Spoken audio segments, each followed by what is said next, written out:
Part 4. My Military Experience, 1977-1980. Chapter 22. A Surprising Military Life, 1978. Our military camp was nestled among towering mountains, a remote world of yellow earth roads, simple barracks, and an isolated and untamed landscape. A single dirt road stretched north from the bus station, passing a modest auditorium and the regimental store where I'd once purchased that precious bottle of Moutai liquor. Beyond the store lay the regiment headquarters, beside the barracks of the 3rd Battalion. Further along, a broad depression in the terrain opened up, eventually rising to our 1st Machine Gun Company's camp. Behind us, endless mountains loomed dark, silent sentinels against the sky. We took turns standing guard from the moment we became soldiers, each shift lasting 2 lonely hours. For most, this was the dullest, most tedious task imaginable. Nothing to do but stand in the cold or heat, counting the minutes, listening to the wind. However, those quiet hours represented something unique for me. They transformed into opportunities to recite poetry silently and reflect on books, memories, and thoughts I had hesitated to express. One summer night in 1978, around 2 a.m., I was jolted awake for my shift. Still groggy, I dragged myself out of bed, stepped outside, and began my routine patrol around the barracks. I strolled, my boots quietly crunching on the dry soil as I moved between buildings. My breathing remained steady, and clarity was increasing in my mind. Suddenly I halted. I stared at the far-off mountains beyond our camp. Their massive silhouettes were sharply defined against the vast sky as the backdrop. My eyes lifted higher, and there were the stars. Above me, the night sky shone brilliantly, dotted with tiny lanterns glowing fiercely in breathtaking silence. In that instant, something extraordinary occurred. I heard the mountains, not merely the whispering of the wind, but something deeper, richer, and fuller, a vast symphony of life itself. The rhythmic croaking of frogs reverberated through the valleys, seamlessly blending with the rising and falling melodies of countless crickets. A gentle flutter of bird wings, the distant murmur of a concealed stream, and the soft rustle of the wind weaving effortlessly among the trees. Every sound stacked upon another, forming something far beyond simple noise. It was music. It was life itself. I stood frozen, captivated by the overwhelming force of existence enveloping me. For the first time, I genuinely felt the profound vitality of the world. The mountains, once mere stone and soil, had come alive, thrumming, inhaling, united by an unseen energy that linked everything together. Every plant, animal, and insect, all were part of something greater. Beyond the mountains, the sky extended infinitely, softly revealing truths I had never dared to contemplate.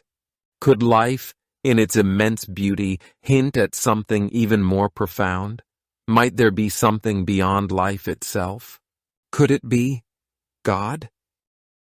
For the first time, at the age of 19, I genuinely considered the possibility that the universe held more than I had been taught. That perhaps something divine existed, an invisible essence intricately woven into the very fabric of reality. I didn't fully grasp what this meant. I lacked the words to articulate it clearly, but I felt an undeniable, powerful, yet gentle presence hidden within the universe around me. Those 2 hours beneath that endless sky became unforgettable. However, with the arrival of morning, routine reasserted itself. The demands of military life, its drills and obligations, quickly filled my thoughts, relegating that extraordinary insight to the back of my mind.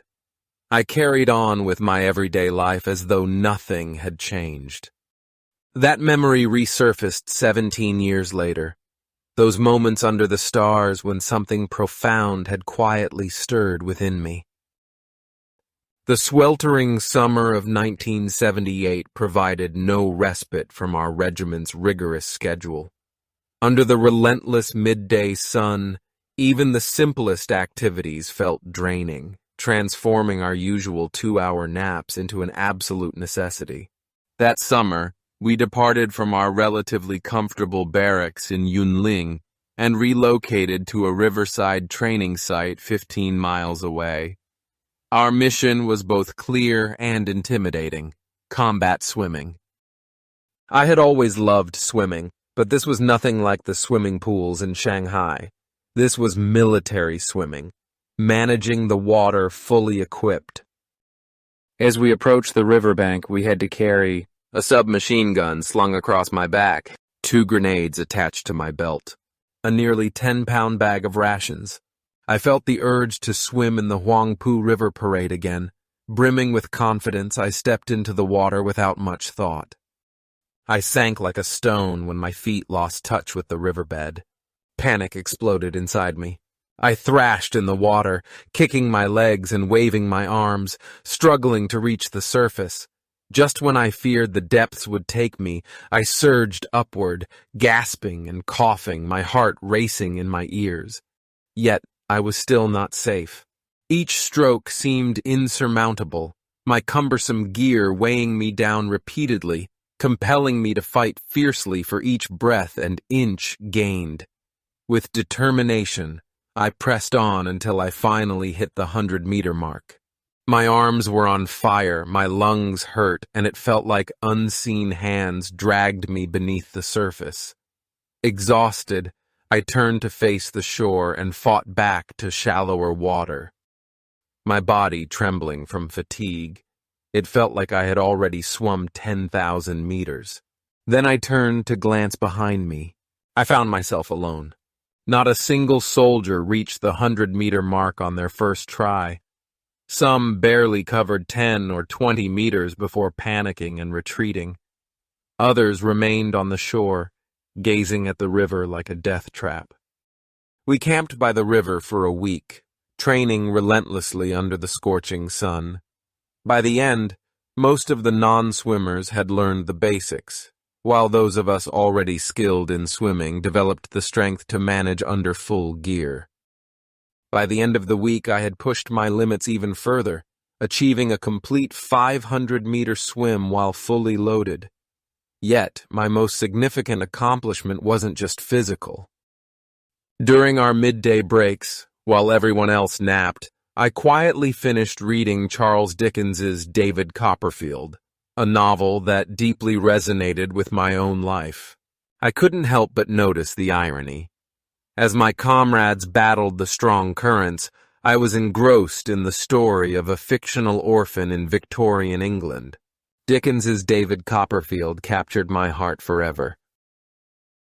When we finally arrived back at our camp in Yunling, everyone looked at me in disbelief. Or rather, they gawked at my skin. Before our departure, I was a fair-skinned recruit from Shanghai, standing out among my sun-kissed peers from the countryside. After a week in the sun, my skin had darkened so much that they could hardly recognize me. "What in the world happened to you?" one exclaimed. The nickname was unavoidable: the Black Man. Initially, it was just a joke, and my new nickname quickly spread throughout the company. But as the weeks passed and my skin slowly returned to its natural hue, people began to forget. Gradually, the title of the Black Man faded away. By the close of 1978, our regiment was in a state of stress and readiness. The Army was launching a major operation. For the first time in 20 years, the Field Army Corps mobilized for a vast coordinated warfare exercise, featuring live fire drills and full combat simulations. Each morning and evening at roll call, the company commander's powerful voice resonated through the ranks, instilling the same message into us. Be prepared for battle at any time. The exact moment of our departure remained a mystery to everyone. The secrecy only intensified the atmosphere, creating a heavy, unspoken tension that loomed over us like an impending storm. Then, one fateful night, it finally happened. In the dark hours before dawn in late October, a sharp blast of bugles pierced the silence, signaling that the moment had arrived. We shot out of bed, adrenaline rushing through us. There was no time for reflection, only the need to act. We scrambled into our uniforms, strapped on ammunition belts, and grabbed our rifles. Outside, the parade ground was chaos. Messengers darting between squads, officers shouting commands, men rushing to form ranks under the floodlights. Our company commander, a burly man with a booming Zhejiang accent, stood at the front, arms raised, his voice thundering with revolutionary fervor. Comrades, this exercise is not just training, but a test of our loyalty, discipline, and revolutionary zeal. Beside him, our young political instructor, his round face flushed and earnest, echoed every word in his thick Ningbo dialect. The energy was electric. We were ready. Was this what war felt like? Behind the ranks, the logistics unit brought out the regiment's horses and mules. We began loading our mortars, recoilless rifles, and heavy machine guns onto the animals' backs. Then, just before sunrise, the long column of armed soldiers began to move, file by file, like a river of green uniforms flowing into the unknown. I tightened the grip on my weapon. There was no turning back now. We marched for days. Our path wound through the unforgiving mountains, narrow dirt trails that hugged steep ridges and dropped suddenly into deep, shaded valleys. A single misstep could have sent us plummeting down sheer slopes. More than once, a fully loaded pack horse lost its footing, sliding down the incline in a panic of flailing limbs and flying dirt. It took half a dozen men each time to drag the poor creature back up, leaving us soaked in sweat and heaving for breath. By nightfall, we reached remote villages or roadside hamlets.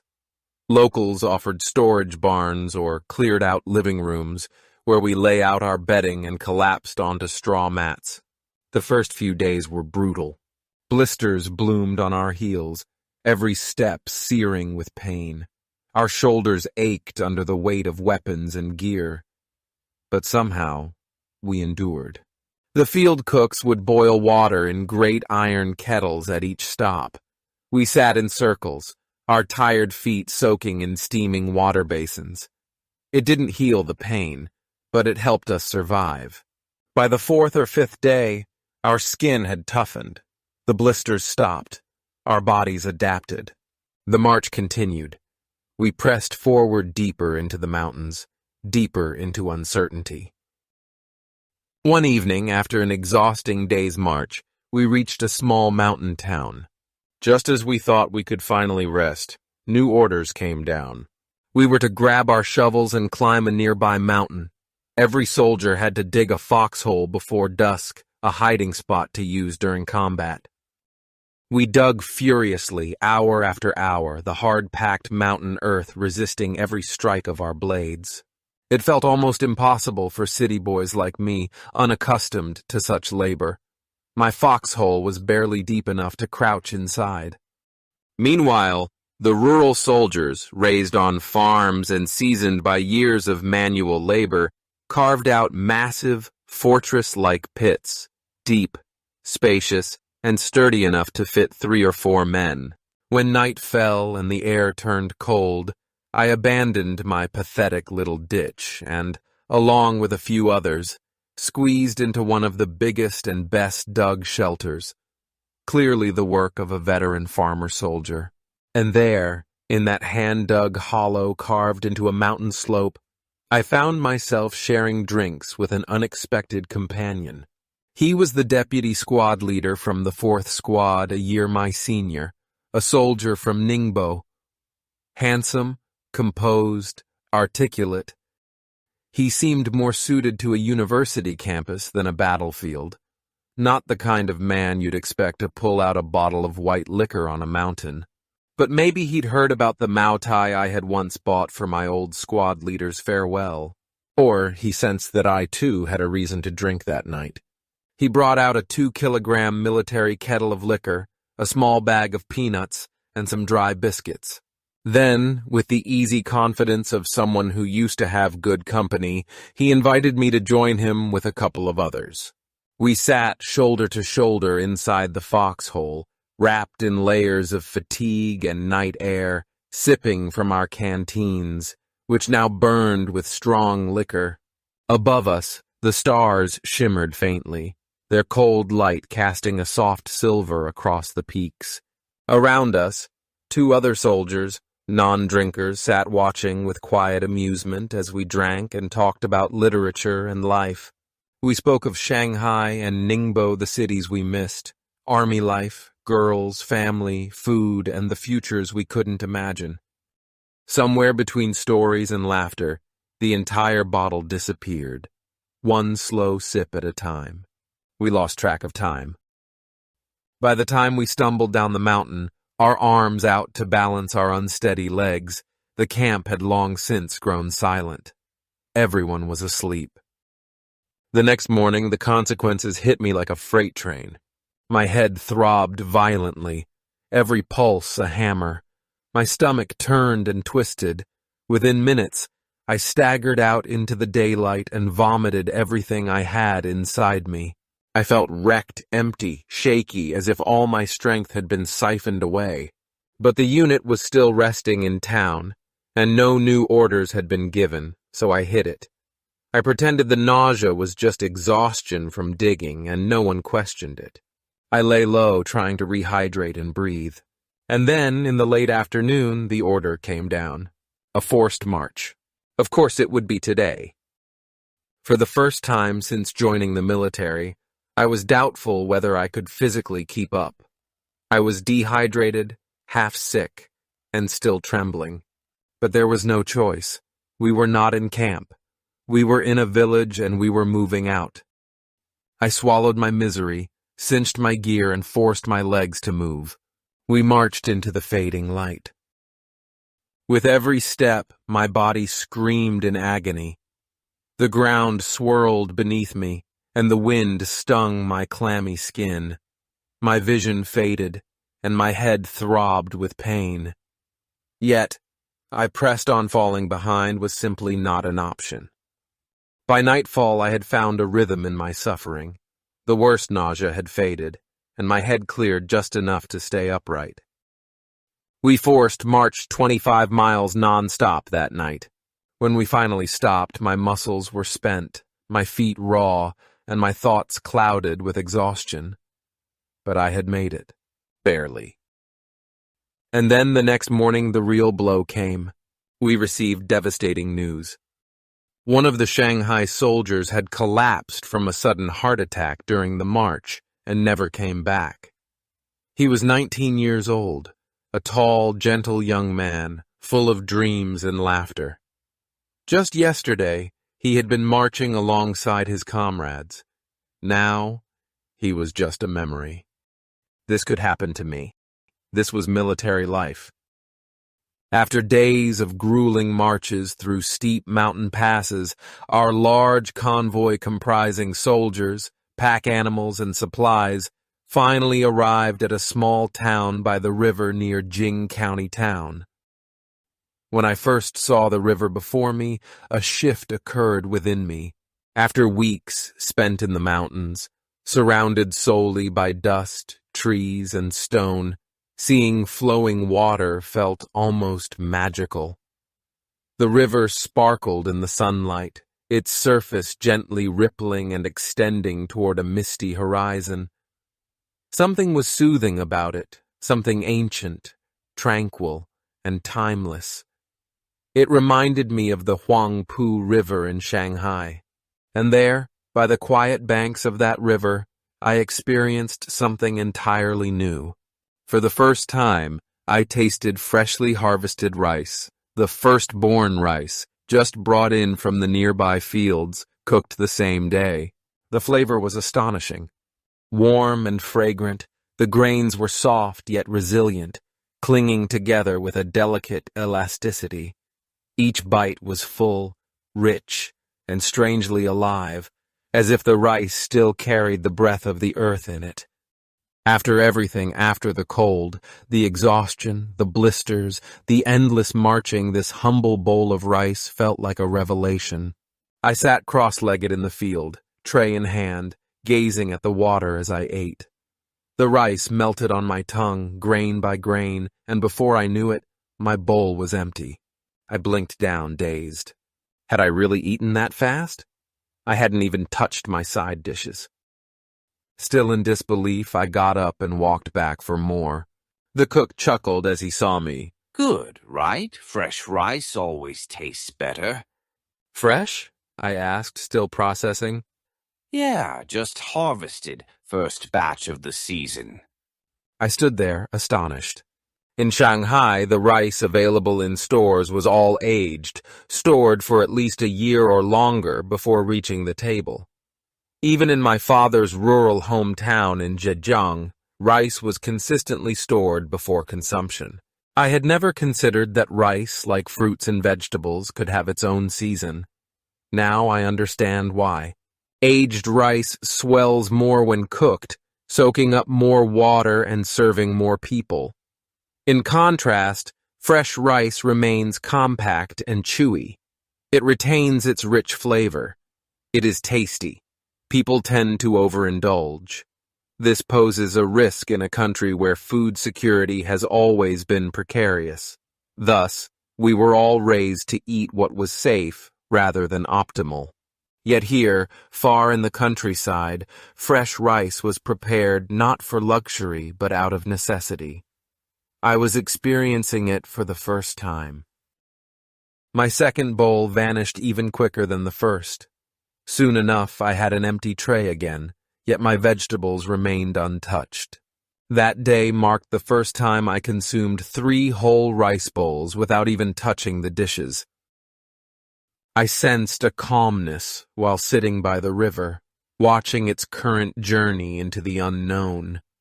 It wasn't the certainty of peace, but more of a contemplative pause.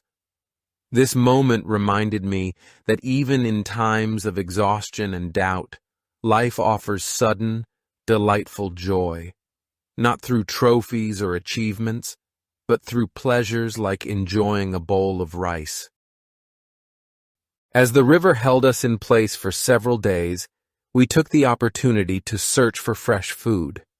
It became a fun activity, a delightful diversion to fill our downtime during the rest of the days. One afternoon, I asked a few friends, "Are there any river snails nearby?" In Shanghai, river snails were a popular street food, typically stir-fried with garlic, scallions, chili, and plenty of soy sauce. I adored them as a child. However, since enlisting in the army, I had completely lost touch with this beloved treat. Some recruits from Anhui and further inland appeared confused. They never heard of it. Yet a few, especially the soldiers from Shanghai and Ningbo, immediately recognized my reference. Their eyes sparkled with excitement. You think there are snails here? Only one way to find out. We rolled up our pants, stepped into the shallow stream, and found numerous river snails clinging to rocks or buried beneath the mud. We collected our improvised cooking tools, scissors, hammers, and even entrenching shovels to open the shell's tail ends. Afterward, we stir-fried the snails with scallions, garlic, and salt over an open flame. The aroma was enough to attract a crowd. 2 of my closest buddy soldiers, the Ningbo soldier who had shared liquor with me in the foxhole that night, and my Shanghai schoolmate Tong Chunlin, were veterans at eating snails. We dove in without hesitation, our movements smooth and deliberate. Grab the snail with chopsticks, suck the meat out in one quick breath, bite off the tender part, and expertly spit the shell tail. The rural soldiers who had assisted us in gathering the snails stood nearby, watching in quiet astonishment. They couldn't quite believe their eyes. Their curiosity piqued, they decided to give it a try. Disaster ensued. One bit too hard, and he winced as shell fragments pierced his tongue. Another struggled to extract the meat, pulling, twisting, and failing. One even chipped a tooth. After several attempts and quiet curses, they gave up, shaking their heads in frustration. We tried not to laugh. Meanwhile, our side of the group turned it into a contest. By the end, I had devoured more than anyone else. Tong Chunlin, despite his pride, could only manage half of it. Skill matters. That night, we didn't stop at snails. We caught fish, too fresh, slippery, darting between our fingers in the shallows. Fried simply over a flame, it was the first taste of real river food I'd had in nearly 2 years. For a fleeting moment, we were no longer soldiers, just boys at a riverside, gorging on the wild sweetness of nature. Indulgence comes with a cost. A Ningbo soldier, who loved seafood, consumed his meal too fast and got a fishbone lodged in his throat. He had to be taken to the nearest hospital. The lesson? Regardless of how delicious the food is, don't eat as if you're famished. We received orders to move out after 3 peaceful days by the river. We packed up and returned to the mountains this time, not for training drills, but a full-scale live-fire combat simulation. We trained with unrelenting focus, drilling every maneuver until it felt like instinct. Our missions grew increasingly complex, seizing mountain objectives through coordinated assaults, providing fire support with advancing infantry, and deploying mortars, recoilless rifles, and heavy machine guns to eliminate fortified enemy positions. There was no room for error. Every squad had its role. Every second was timed.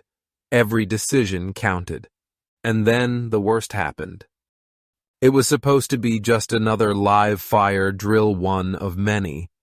But during a mortar barrage, something went horribly wrong. A miscommunication between our unit and the infantry advancing below led to a fatal misfire. Friendly fire. When the smoke cleared and the echoes of the blasts faded, the report came in. 1 soldier was dead, 3 others seriously injured. A heavy silence settled over the camp like a fog. The officers, who were usually barking orders and berating mistakes, said nothing. The drills stopped. Conversations died mid-sentence. No one dared to look anyone else in the eye. We had trained for this endlessly, dug foxholes in the rain, marched through blistering heat and freezing nights, fired until our fingers blistered. But no amount of training could prepare us for the sharp, irreversible finality of hearing that one of our own had been killed, not by an enemy, but by us. It was the kind of silence that only death could bring. And in that silence, a terrifying realization settled in. This wasn't just training anymore. This wasn't a simulation. This was war. And war, even in peacetime, leaves no margin for error. Looking back, everything we endured, the long marches, the aching muscles, the sleepless nights, the bitter lessons learned through pain and precision, was all just a prelude. Because while we were crawling through trenches and hauling mortars up mountains, something far more serious was stirring just beyond the edges of our maps.